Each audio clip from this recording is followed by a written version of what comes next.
You are listening to the Through the Bible studio series with Pastor Nate Holdridge. Join us as we continue our study through the Old Testament book of Proverbs. Here's Nate.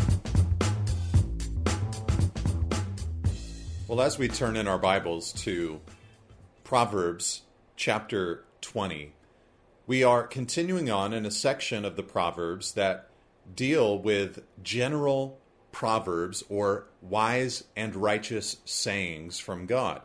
And as I've pointed out previously, the collection of these proverbs is scattered topically, which helps us as we read through the Proverbs to be able to interact with various elements of human life in every single chapter that we read. Now, verse 1 of chapter 20 is an element of life that is very practical and probably touches every single one of our lives in one way or another.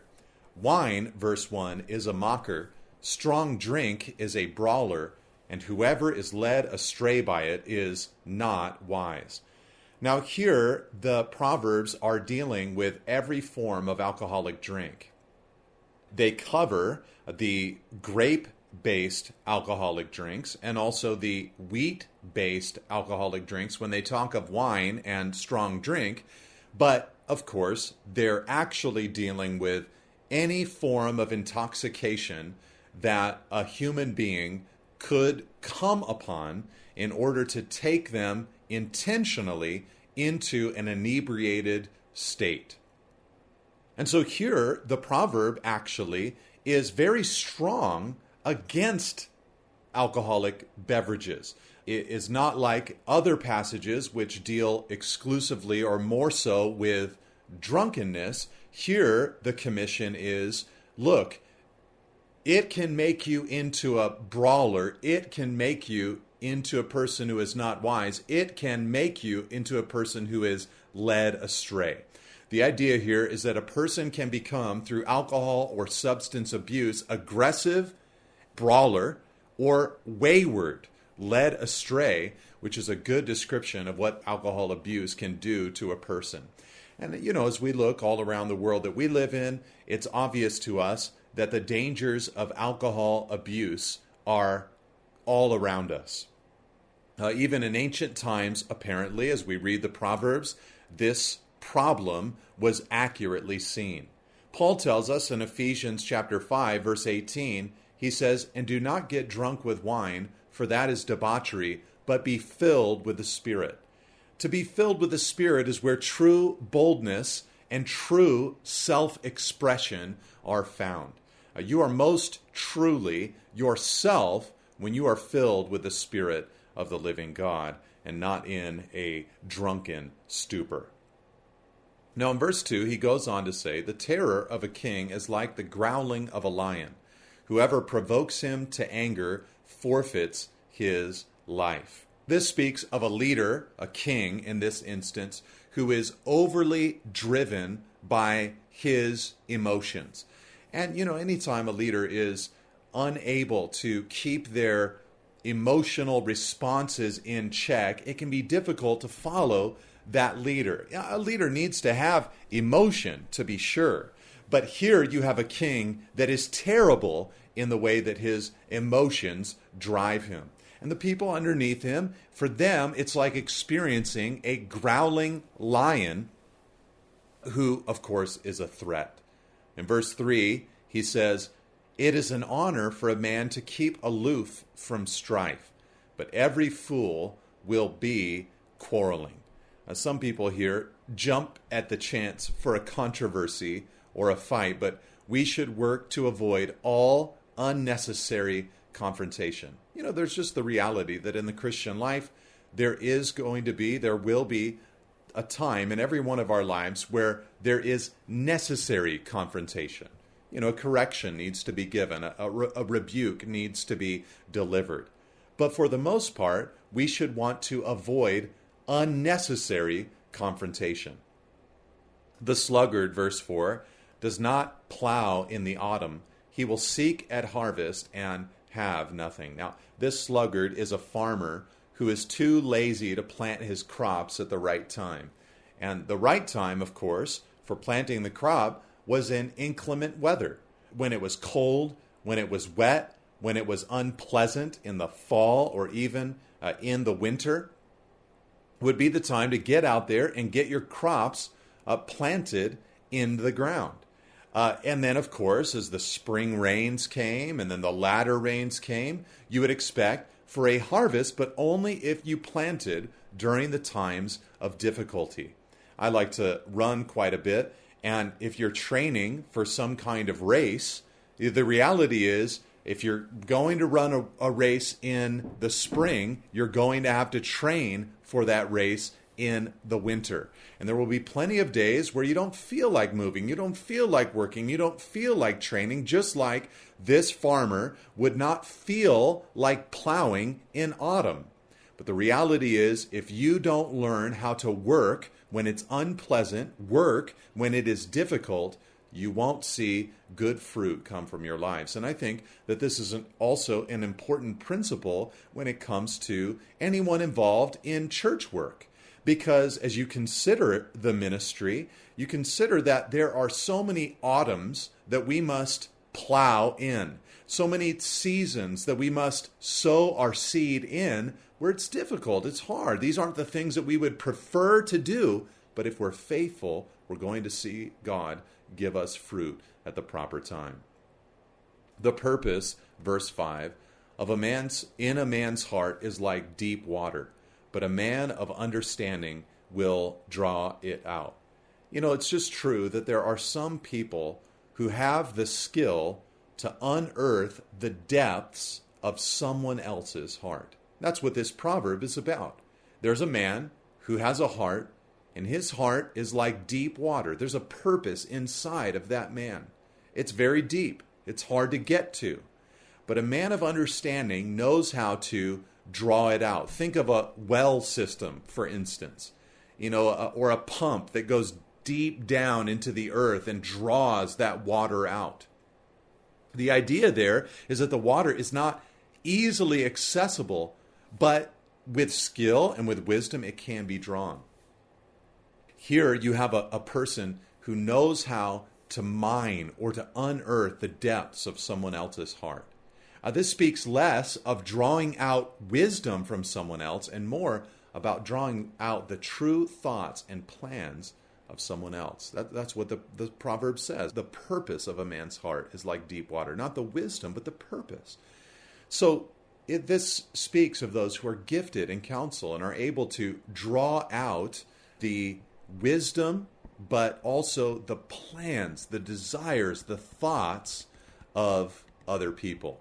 Verse 6 then says, "Many a man proclaims his own steadfast love, but a faithful man who can find?" Now the word for steadfast love is a very famous Old Testament Hebrew word, the word hesed. It speaks of a covenant level kind of love. And then also the word faithful is added to this, and these together form great qualities in the Old Testament era: steadfast love and also faithfulness. So the question is, who can find a man who has both of those elements working in their lives? This question indicates the rarity of this kind of person. You know, the truth is, when the trials of life hit, you'll discover who is steadfast in love and who is faithful to you. The idea of the proverb seems to be, don't believe everyone.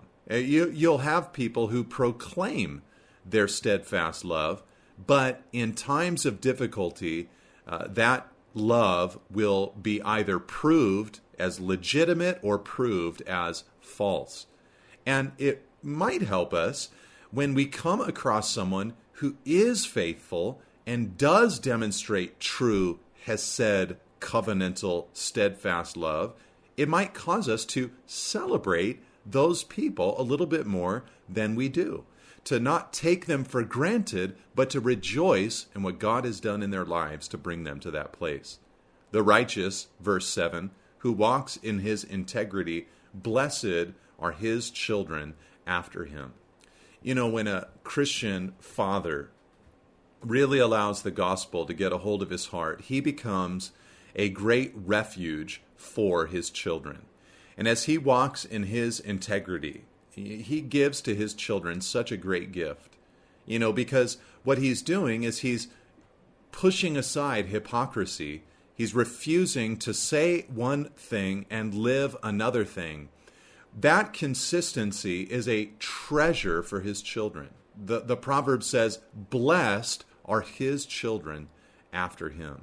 What you have here is a father who fears the Lord. And I would encourage any father listening to this teaching to read the word, apologize for your sin, bring your children to church, and serve God with your life. Live out the Christian life to the best of your ability and cling to God for his strength to do so. A king, verse 8, who sits on the throne of judgment, winnows all evil with his eyes. Now, kings in the ancient world also served as judges. There are even times in the Old Testament where we find kings like David, for instance, hearing the cases of what you might consider rather common people in Israel. So kings served oftentimes as judges. And here he talks about a judge who winnows all evil with his eyes. This indicates the idea that he is laying his own eyes upon the case, and with a good king or with a good judge, as he does, justice flows. Perhaps the concept here is that there are certain acts of judgment that cannot be delegated to someone else, but the right person must set their eyes upon it. Who can say, verse 9, I have made my heart pure. I am clean from my sin. Now, this is a fascinating proverb to me because it indicates that even in ancient Israel, there was an understanding that the sacrificial system could not cleanse them fully from sin. You know, there was this sense of saying, look, I could go to the temple, I could go to the altar, I could go to the priesthood, and I could offer my sacrifices, but really, have I made my heart pure? The question has within it the idea of an answer of no. No one can say, I've made my heart pure. No one can say, I am clean from my sin. Now, of course, this is preparatory for the gospel, because in the gospel of Jesus Christ, we have a way for us to have our hearts made pure for us by another. That's what Jesus has given to us. The blood of goats and bulls cannot cleanse our conscience, but the blood of Jesus Christ, Hebrews 9:13 and 14, is able to purify our conscience from dead works to serve the living God. Verse 10, unequal weights and unequal measures are both alike an abomination to the Lord. Now, in those days, they had crude scales that could be changed out to benefit the purpose. You know, if the person owning the scale was making a purchase, then they would change the scales accordingly. If they were selling something, then they could change the scales accordingly in order to financially benefit themselves in whatever transaction was being made.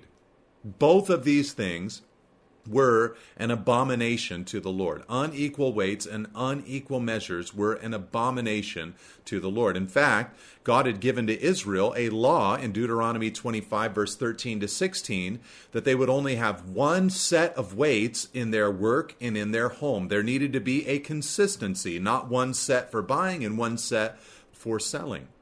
The idea here is that deceitful financial maneuverings are abhorrent to God.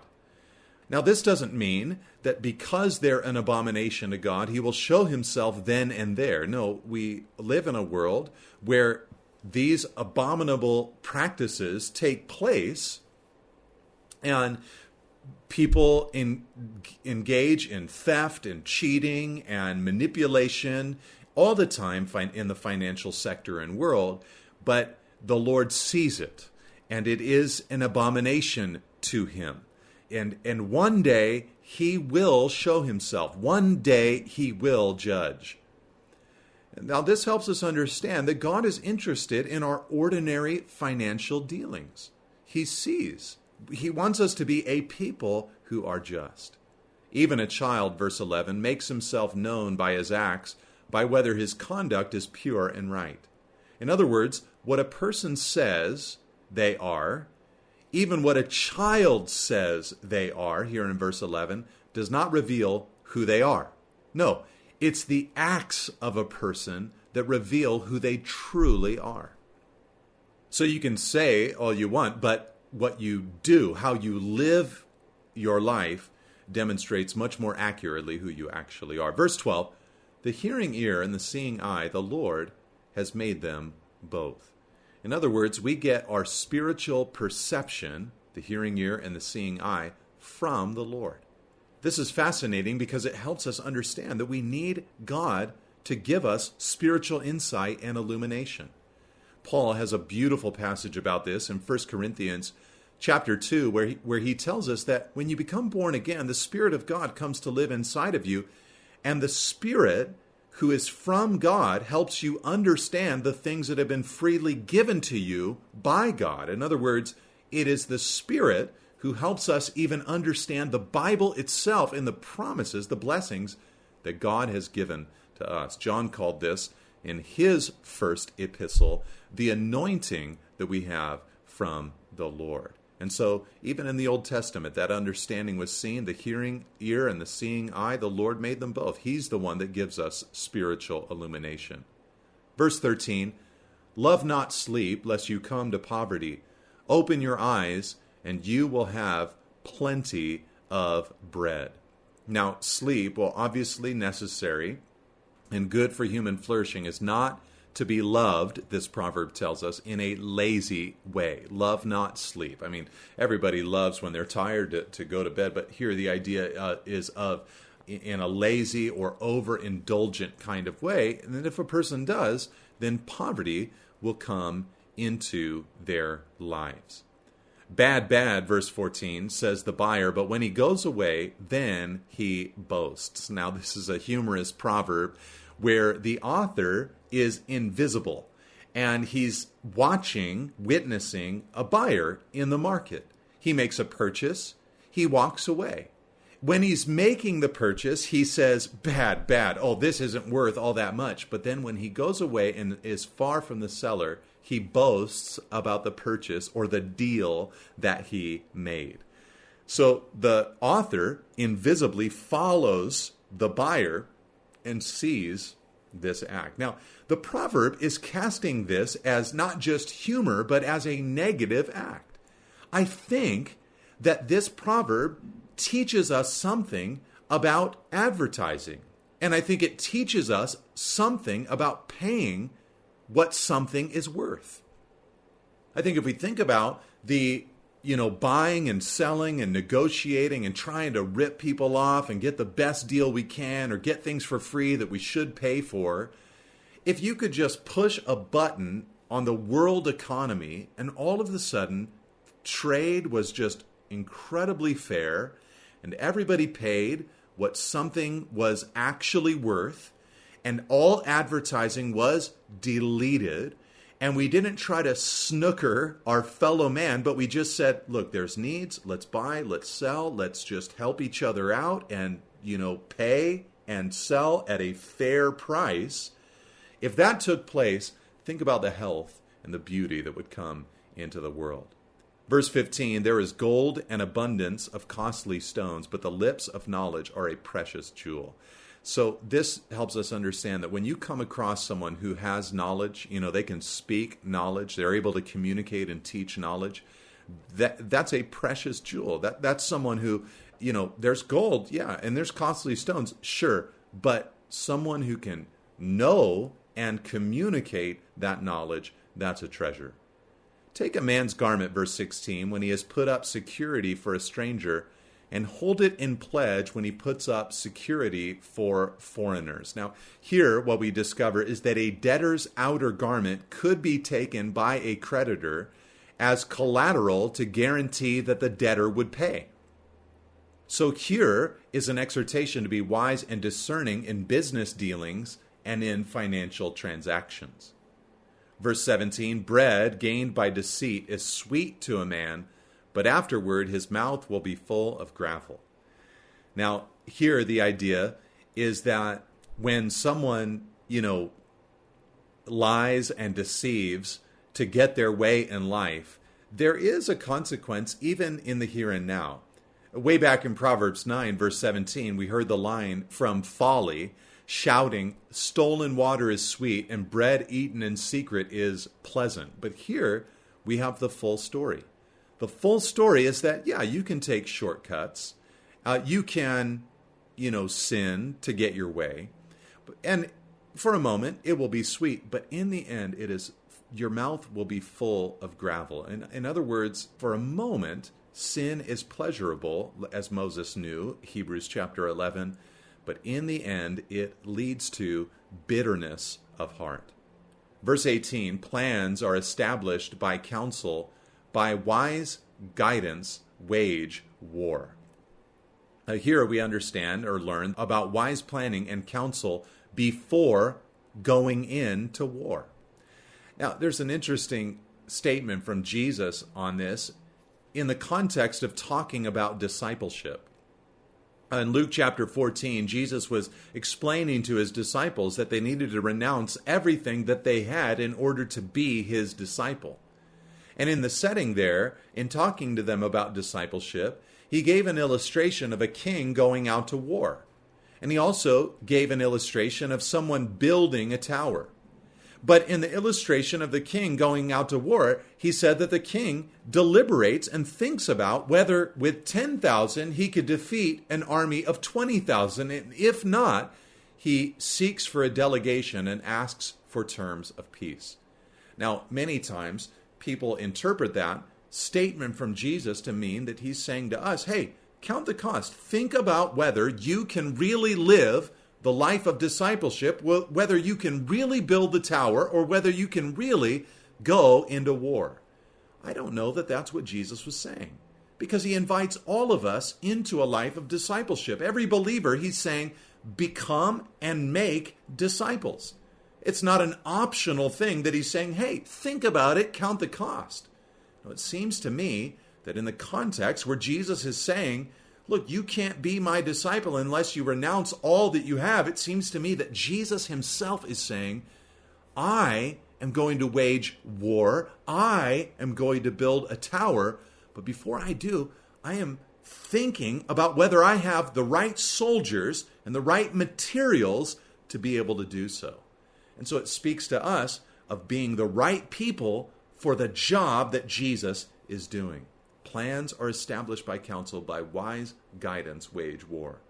Verse 19, whoever goes about slandering reveals secrets, therefore do not associate with a simple babbler. Likely there are going to be people in your life at times that you have to remove yourself from. And this is wisdom and will, in the long run, be good for you. Verse 20, if one curses his father or his mother, his lamp will be put out in utter darkness. Now, in the law, it said in Exodus 21:17 that whoever curses his father or his mother shall be put to death. And we have no instance of that ever being used in the Old Testament era. But we do understand that obedience from a child and honor from a child to their parents is important for society and also for a church society. Paul told children in Ephesians chapter 6, verse 1, of all the things that he could have told them, he said, children, obey your parents in the Lord, for this is right. Honor your father and mother, that it may go well with you and that you may live long in the land.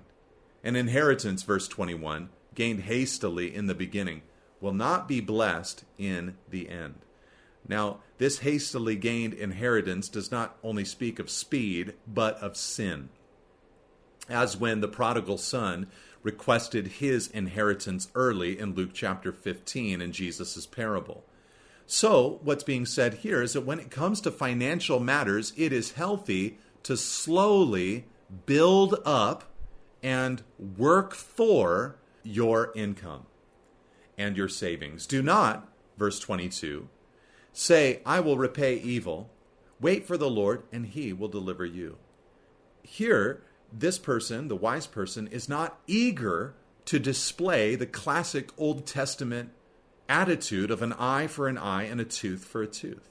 No, like Jesus, who, 1 Peter 2, verse 23, when he was reviled, did not revile in return. That same spirit comes into the believer's heart, and they say, I'll wait for the Lord. I'm going to let God defend me. Verse 23, unequal weights are an abomination to the Lord, and false scales are not good. So similar to verse 10 and chapter 11, verse 1, here we have an indication of the importance and seriousness of, again, that particular sin of unjust weights. So we have it multiple times throughout the Proverbs. It just helps us understand that to God this is very serious. A man's steps, verse 24, are from the Lord. How then can man understand his way? This speaks to us of the sovereignty of God. Think of the story, for instance, of the steps of Peter and John in Acts chapter 4. Do you remember that story? They were going to the temple at the hour of prayer. The church was in its infancy, and they saw a man that was begging, and Peter, filled with faith, laid his eyes upon him and said, silver and gold I have I none, but in the name of Jesus Christ I command you, rise up and walk. And the man got up and was walking and leaping and praising God. A crowd gathered. The gospel was preached. Many were saved. Peter and John were then arrested by the religious authorities and got to testify before the religious leaders there in Israel. They would have been able to look at that sequence of events and say, God is sovereignly leading our lives. Man's steps, they would have said, are from the Lord. That's why, in response to that whole thing, when they were finally set free, they gathered together with other believers and prayed in Acts 4, verse 24, sovereign Lord who made the heaven and earth. They saw the sovereignty of God. Verse 25, it is a snare to say rashly, it is holy, and to reflect only after making vows. In other words, this is a way to really think through your commitments. The temptation would be for someone to say that their home or their crops or their possessions, to just quickly say, it's holy. In other words, it belongs to the Lord. I give it to him. But they should really slow down and make sure that they're able to keep the commitments that they make to God. And we definitely live in an age where it's easy to overcommit in even good areas. And so to make sure that we're committing the right amount in the right areas and making sure we remain undercommitted in the other areas of life. Verse 26, a wise king winnows the wicked and drives the wheel over them. So this meant that to drive away the chaff from the wheat and to crush the corn. And so the idea was a wise king is able to do that, is able to extricate wickedness from his kingdom. The spirit, verse 27, of man is the lamp of the Lord, searching all his innermost parts. When your spiritual life is functioning properly, you grow. That's what's being said here. One way you grow is by experiencing less self-deception. So as the Lord is allowing this illumination to occur inside of you, growth occurs. Verse 28, steadfast love and faithfulness preserve the king, and by steadfast love his throne is upheld. Now a king is only as good in this proverb as the people who support him. He's saying steadfast love and faithfulness preserve the king. This means that he is upheld and he is preserved by people who are loving, faithful, and steadfast. I experience this all the time in my role as a local church pastor. The people that are around me are the ones who bring the church such great success. And though I'm no king and should not operate as one, it is such a blessing as a leader to have supportive, helpful, faithful people that uphold and preserve my life and my role as a leader within this fellowship. Verse 29, the glory of young men is their strength, but the splendor of old men is their gray hair. This is a way of saying that there are different seasons of life and different ways of doing things. There are times where you do things by strength and times that you do things by wisdom, but each season has its own glory. And this, to me, is just absolutely fascinating because it tells me that God has a way of redeeming even the fall itself. Because if you think about it, we were created without sin, without error, without blemish, and without the ability to age and then die. Of course, we would have aged, but not in an atrophy or an atrophying kind of way. But here we see that God has redeemed these different seasons. He's made youth beautiful and older age beautiful in their own ways. Verse 30, blows that wound cleanse away evil. Strokes make clean the innermost parts. This speaks of the importance of having discipline in our lives as Christians. And sometimes that discipline comes from our Father in heaven. Sometimes it comes from our own self. Sometimes we have to give it to children or to others. But it is good to have accountability in our lives to help us stay away from evil, to deal with the innermost parts. God bless you. Amen. Thank you for listening. For additional resources and teachings, or to contact us, please visit us at nateholdridge.com.